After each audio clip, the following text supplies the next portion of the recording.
What's up everyone, my name is Dominic Andre and today I'm going to be doing something a little bit unique. So I'm going to be reacting to a video that I was in, but not just a video I was in, I'm reacting to a video of Graham Stephan reacting to the video that I am in. So what video am I in? It's the Jubilee debt video. So I've been in a number of Jubilee videos, and if you haven't seen them before, they are crushing it. They're an amazing channel. I've been on multiple episodes with them where they talk about different topics when it comes to politics, emotions, relationships, finance, and they kind of bring two different people together to discuss something. And then in some videos, they actually have people rank each other in order to kind of show the audience that not everything is as it seems. And so this episode is basically ranking people from debt. And so we don't know who is there, we don't know the other people at all, and we have to guess based on questions that we ask them, how much debt do we think that they're in? And for those of you who don't know who Graham Stephan is, he's an amazing YouTuber, financial YouTuber, that teaches you all about what to do with your money, what he does with his money, and honestly, if you don't know who he is, go check him out. But today we're gonna be reacting to the video that he reacted to because it's really interesting to kind of see other people's takes on the videos that I'm in, because a lot of people don't know the background to what's happening on set as well as what is going on in our personal lives related to that video. So now let's watch who has the most debt, assumptions versus reality. Back to the Graham Stephan show. So we got a video for all the Dave Ramsey fans out there. Jubilee has been just crushing it lately with his finance content, but they decided to post this. Who has the most debt? Wait for it. Assumptions versus actual. So let's see how we could do in ranking people based on their debt. It's kind of weird because I believe maybe the debt includes like a mortgage, or maybe they're like running this multi-million-dollar conglomerate and they just, leveraging some cheap money. Or maybe they just made terrible financial decisions. We're gonna find all of that out and more right after you subscribe, right after you hit the like button. Thanks so much, and now let's begin. So before this begins, they didn't really give us much insight as to what debt. They kind of just asked us a bunch of questions when we went into the interview process to say, how much debt are you in? What types of debt are you in? But when it came to being on the actual episode, they didn't say like, here's the ones that we're gonna count. So they kind of just threw us in there and we didn't really know exactly how we were gonna do it, but we had a specific number in mind. So they didn't really give us guidelines to it. And that was something that I struggled with too, because I'm like, hey, I have a mortgage. I mean, yes, it's technically debt, but it's far different than like credit card debt. And I guess that was kind of the role of this video. So let's check it out. Rank yourself against others based on a specific trait. What would it say about how you see them and how they see you? To find out, we brought together 5 strangers and had them rank themselves based on their perceived debt. Why does this seem so familiar? Dominic seems familiar. I don't know where he was before, but he was on there. Here we go. Strangers rank themselves richest to poorest. There's Dominic. Dominic's in there. He did decent, and he actually reached out to me on Instagram. Very nice guy. I'm sure we'll meet Dominic at some point, but anyway, there we go. Yeah, so we did talk on Instagram. He's very, very nice, and I've heard nothing but good things. I have a lot of friends who work with him, so hopefully I'll be on his podcast soon. We're gonna try for that, but otherwise, we have spoken, and I'm curious, that probably gave him a hint as to who has the most debt, knowing that he's seen me on that other episode, and as well as he knows who I am in terms of what I do for work. There we go. That's where he's from. My name's Dominic, and I'm 29 years old, and I'm a content creator. Sounded like you had to think about that. My name's Dominic, and I'm 20, carry the 4, move the 2 around, 29 years old. My name is Eric. Why'd I get roasted? I mean, I guess I was probably just nervous. And I'm in nursing school. I'm Della. I'm gonna graduate school in 2 weeks. Oh, wow. Congrats. Hi everyone, my name is Atavia. I'm a digital creator / social media manager / whatever I feel like doing, honestly. I'm Lola, and I work in mental health care. All right, we can't really tell right from the get-go. My inclination is Dominic, because I think Dominic was buying some real estate the last time. I think I remember Dominic was like 400 grand in debt, but that's not to say that one of these other people might be more. So my ranking is probably Dominic is probably the worst in debt. Let's see. Pretty much, I found myself in debt. I'm in nursing school. I kind of just had to get student loans. Yeah, how do you pay for that? What's your choice? Either just like get in debt or don't go? Man, I think the trades need way more love. It doesn't make sense to me how schooling could sometimes be $50,000 or $60,000 to get a job that pays $50,000 or $60,000. Like, what's the point of that? Meanwhile, Yeah, I completely agree with this. So college is obviously really overpriced. It's really expensive, whether it's just regular university or trade schools. And I do strongly believe that those things should be subsidized heavily by the government. And the reason for that is people always say, why should I have to pay for your school? You know, why do I have to pay for a doctor to go to school? I mean, you actually do pay for a doctor to go to school. And the reason that you do that right now is whether you pay the expensive fees from that doctor or you pay high insurance prices, the reason why they charge so much is that doctor is in $500,000 of debt out of college, so he cannot accept a job making that much, or she cannot accept a job making so little because they won't be able to pay their student loans back. So the only reason why doctors and people with specialty degrees charge so much is because of the debt that is incurred to get that degree. So in essence, you are paying an extra fee because they went to go to college, when in reality, if we could just make it easier for everyone to go to college in these certain degrees especially, then that would actually drive down the price. Why? Well, instead of there being, let's just say, only 100,000 doctors a year, there could be 200,000 doctors a year. And now there's a little bit more competition, a little bit more innovation, and a lot more people in a field where we need more people. And this will drive down the price overall, making it cheaper for everyone. So when you go to a doctor, instead of them charging $150,000 for a specific surgery, because there's only 10 of them that do that surgery in your area, there might be 50 of them that do in your area, and that will drive the price down significantly. So this is why I'm in favor, especially making specific degrees cheaper or free, because again, it will benefit all of us. Meanwhile, though, you see plumbers making $80,000 to $120,000 a year, right out of school in a popular city. I don't get it. I never understood why the trades aren't appreciated more. Plumbing, electrical, just good old-fashioned work that everyone needs done. I guarantee in a recession, people need plumbers just as much as when the times are good. Those trades, a lot of them are recession-proof for the most part. I think more people need to take advantage of those. And I do think he's right, and I think that trades will only go up in value as more and more people go into tech, that a lot of these things like plumbing, electrical, all those things will actually make a lot more money as time goes on because there are going to be less and less people inclined to go into those fields. I just got my first car, personal loan and credit cards and stuff like that. I was really worried that I was gonna have the most debt because I have a lot of embarrassment about my debt. Oh, she's wearing a... Here are 4 quick studio features you gotta Stupid ad. Hold on. Okay, ready? And play. Debt. Oh, she's wearing a Jane's Addiction t-shirt. Listen, I like that. That's cool. I have more student loans and like medical debt. I have like a decent amount. Ooh, that medical debt. That's the twister here, because that medical debt could be 500 grand for like, oh, you needed us to take your temperature? There you go. Here's the bill, and it's like $20,000. It's so bad. I don't have that much personal debt. I was born with a cleft lip, cleft palate. So I've had like 7 surgeries. The 2 more recent ones were like a double jaw surgery and a rhinoplasty, and the insurance didn't cover it that time. So So it came out of... How do you pay for that? Seriously, like that's a legitimate question. If that's going to be $150,000, you're basically taking on a mortgage. How could a person pay that back? It's so expensive. That's why I think a lot of people have gone to other countries. 100% agree, and this is again why we need medical health care in this country that is actually subsidized heavily, because someone like that specifically shouldn't have to pay for it. It's obviously not their fault. This is not something that they should have to incur, especially at such a young age, that is now going to affect them buying a house, starting a family, for something that they did nothing wrong. They shouldn't have so much negative debt attached to them for something that they didn't do. And then they get, a similar quality done for a tenth of the cost. It's the U.S. healthcare system is horrible. it sucks that we have so much medical debt, especially since I can't really help the way I was born. It was hard talking about it a little bit, but it kind of felt like therapeutic in a way. Yeah, she's very brave to talk about that. But I think that's, in terms of the debt, it's going to put her probably more than others, unfortunately. Everything is a necessity. I never had any unwanted purchases. Okay, but wants and necessities are different. Do you have a car that's paid off? I have a car that's paid off. Okay. Do you own a house? No, I don't own a house. How many homes do you own? Personally, I own 1. Okay. I own land. See, I love how it says personally. How much do I personally own? Oh, yeah, I own 1.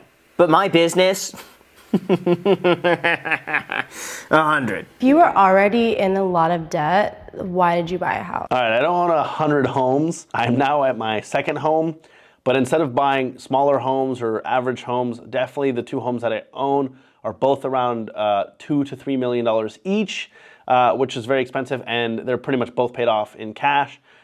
So that's why I'm taking so much longer to buy so many more homes, which I know I shouldn't be doing, but interest is high and I just have the cash and I spend a lot of money. So it's just easier for me to buy these in cash. That way I just have money saved up. So whenever I want to take a loan at them or sell them, it's just all profit. Like I was gonna put that money in rent. Okay, so it was an investment, like you're not living in that house that you own? I bought that house cash. Right, oh, so Yeah. you don't, wait, what? I specifically bought the house in cash, pulled out loans so I can invest in other property so that way I can like actually make more money. Yeah, I mean, yeah, it's usually better to buy the house with a loan from the get-go, because doing a cash out refinance usually means you're paying a slightly higher interest rate. It's not the end of the world, though. Like I found myself. Yeah, so that's true. And the reason why I do that is it's just a little bit easier paperwork-wise for me and my business to actually just buy it in cash, make it quicker, especially during that market. When it comes to taxes, my taxes get very complicated, and it's just a lot harder when I'm trying to make an offer on something, especially during this time that I bought it. It was around 2021, where people were just making cash offers left and right. So it was the only way that I can actually secure the home myself.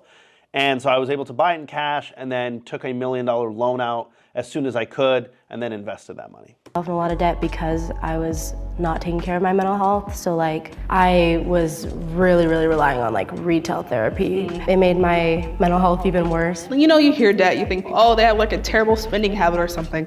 I was just like buying food for myself and trying to pay for my rent and stuff. It was just like trying to live a normal life. I'm just like, damn, I want to move on, but I still have debt. So what can I do? And it's hard to get out of relying on it is. Yeah, we need the Dave Ramsey intervention. All of them should just get the baby steps. Everybody, and just, hey, you're gonna pay this debt off. You're gonna start with the highest interest rate first and work your way down that. But you know, I would say that's why Dave Ramsey's advice is so good for so many people, because I would say for 90% of the population, what he says is gospel. What he says works. For the 10%, you could probably take on advanced approaches, but for most, Dave Ramsey is it. My anxiety was just so bad that like I look at debt or anything money related, it's just like such a non-issue. I mean, I definitely though have like a thing where like my girlfriend's always upset. She's like, oh, you're always working. Because of my anxiety, I can't really work a normal job. I get that. Me too, actually. Like I work as much overtime as I can. I just keep like having like anxiety, like thinking I can't pay it off. I don't know what to do half the time. Now, can medical debt be discharged in a bankruptcy? I'm just saying, people do it all the time. Can she just say, what are you gonna do? If her debt is so insurmountable that like, you know, she's not gonna ever reasonably pay it off, isn't it better just to say, all right, well, screw my credit for 7 years, let it go, and then she could build it back? I mean, I hate to say that, but you know, sometimes you have to look and evaluate that pro and con and do that.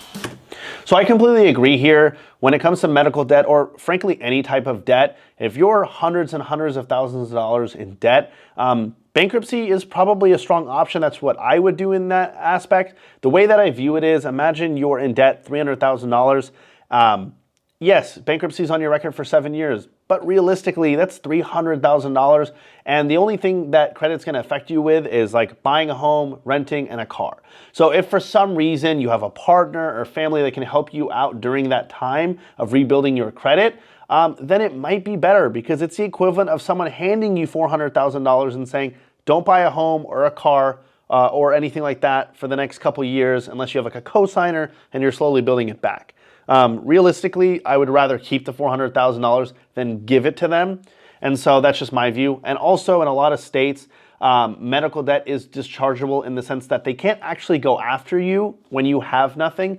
I've had debt when I was much younger, medical debt, and I had no way to pay it. And I just never paid it. And eventually it just falls off your credit. They can't sue you after a couple years. There's nothing they can do to get that money. Because after a certain amount of years, there's the statute of limitations. They can't follow you through with it. And then there are laws that have been passed, like places like Michigan, where they just drop it off your credit score much sooner because it's unfair that medical debt is chasing you around, especially when they can't even go after you for it after a certain amount of time. So that's just what I would do.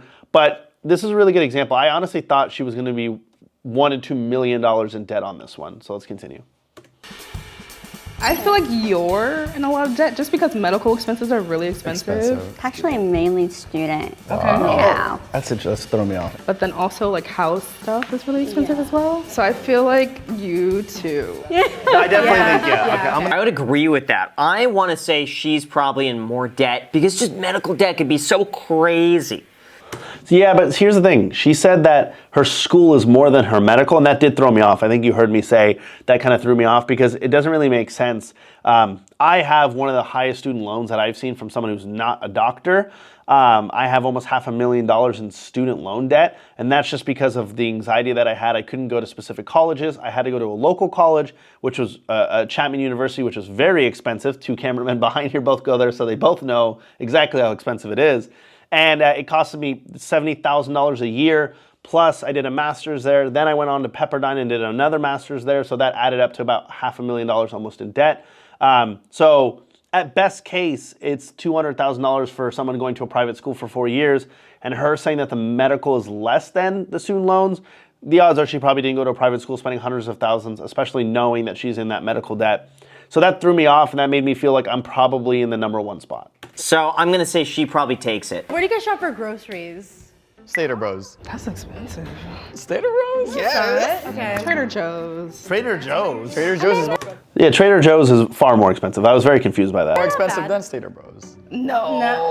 I didn't these guys. Bonds or Ralph's? Bonds or else. I shop at Walmart for my clothes. I feel like you should be at the end. I think you should be And at the then end. I agree. you seem like pretty well off, to be honest. Like, well, not too not too It's a compliment. It's a I'm compliment. okay with that, guys. Do we agree that he would be the most then? Because he did go to nursing school. I don't know. This whole debt thing is bad for me because I'm looking at this thinking like, you know, it's one thing to have medical debt. It's another thing to have mortgaged your house to make other investments that are going to make you more money. I think this is more of an equation of net worth than debt. Because his debt, Dominic's debt, is not bad at all. Like, if anything, I'd look at that and just encourage him. Be like, yeah, man, good job, you're fighting inflation. Versus her medical debt is a lot more crippling. So it should be a net worth thing. $23,065 in debt. We got that right. I was expecting the person at the bottom to be like 2K. We're here for a reason. Yeah, $23,000 for the lowest debt was pretty wild. That was quite a bit of debt for someone, especially because none of them have homes, and then those are like things like credit cards. That's a lot of debt to have. They asked for debt. I mean. In fourth, we have Lola. Okay. Oh, wait, hold on. With $24,622 Oh, we're in pretty debt. close. In third, we have Della with $37,000. Oh, wow. Correct? Hold on. Oh, she's $37,000. That's not, why did I think hers was like 300 grand? 37, I mean, that's way more manageable than I expected. Yeah, that's definitely not a bankruptcy type thing. That's a very small debt.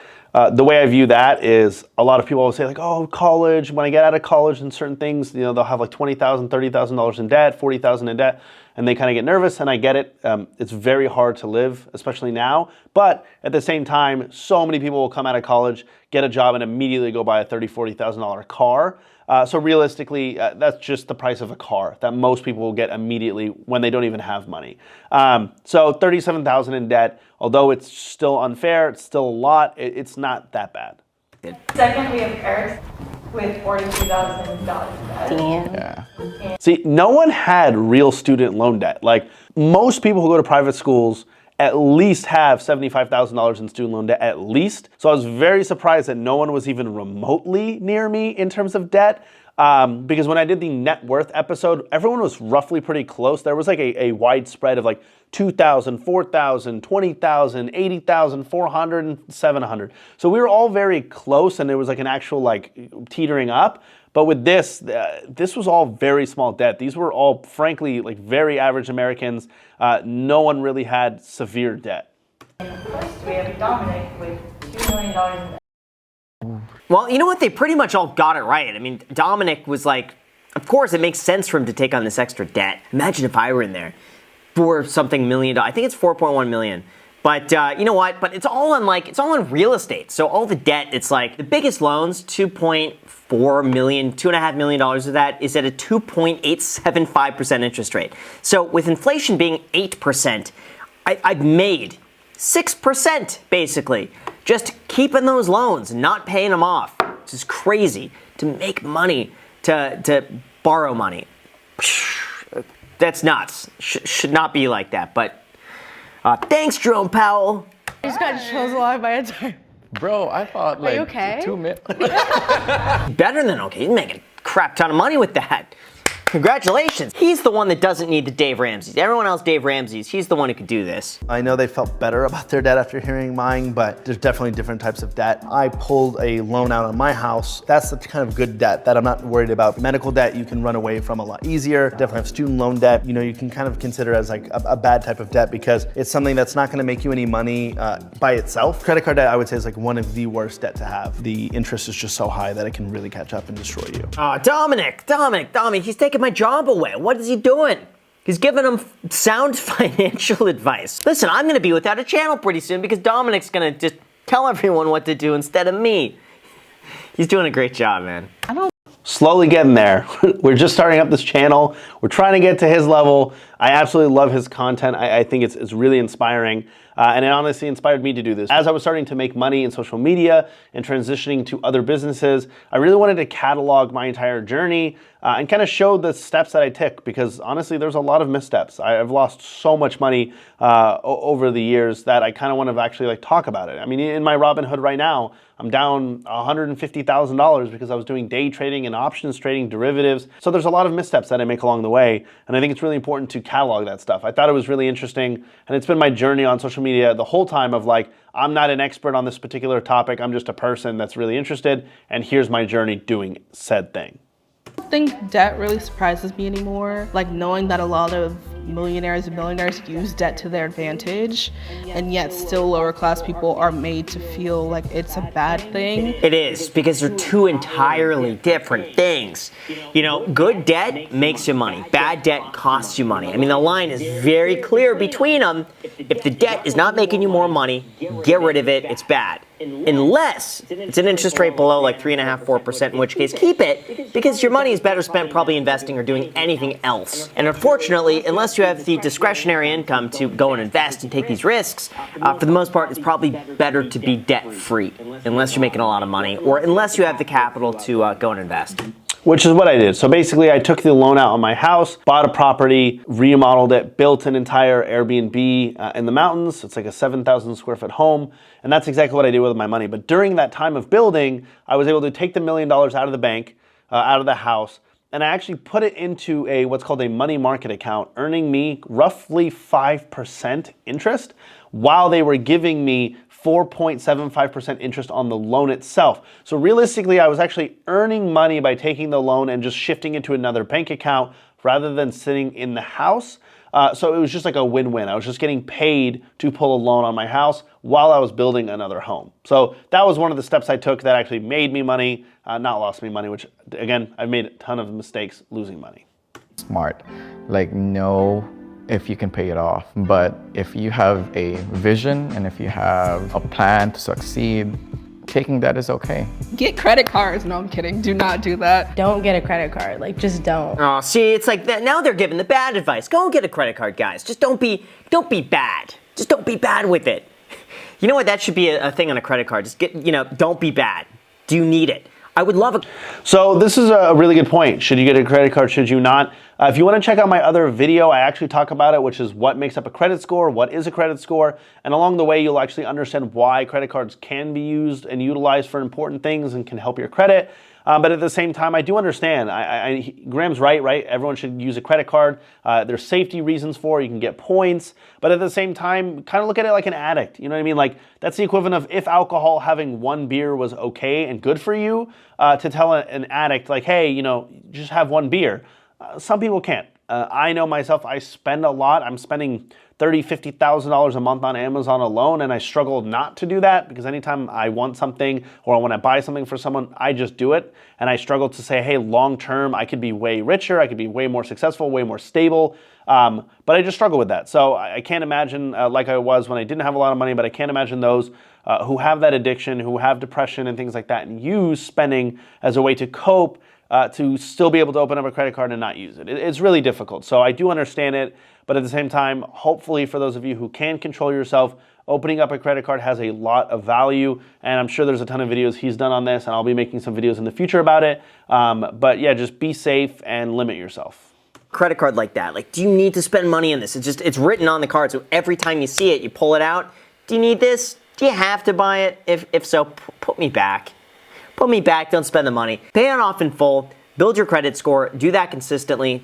That's what I would do. So with that said, you guys, thank you so much for watching. Make sure to subscribe, hit the like button. All right, guys, so thank you so much, and thanks, Graham, for reacting to this video. It was really cool being complimented. I mean, again, this is someone, I don't really look up to most people when it comes to social media and things like that. Everyone's kind of just doing their own route, and I kind of just want to do my own route. But I do love seeing creators like this because there's always times where I'll disagree with a creator and I'm like, no, I wouldn't do that, or that's wrong.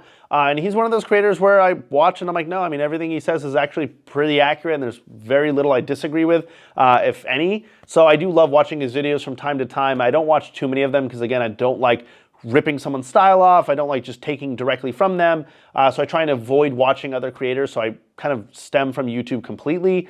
But I do like occasionally checking in and seeing different content and getting inspiration as a whole for the financial channels. And so I really appreciate everything you're doing, Graham, and hopefully I can be on the podcast soon. I appreciate it, and thank you guys so much for watching. I'll be reacting to a ton more videos. I was in about 5 or 6 Jubilee videos, so I'm gonna look into reacting to the rest of those. But again, thank you guys so much for watching. Don't forget to like, comment, and subscribe, and I'll see you all later.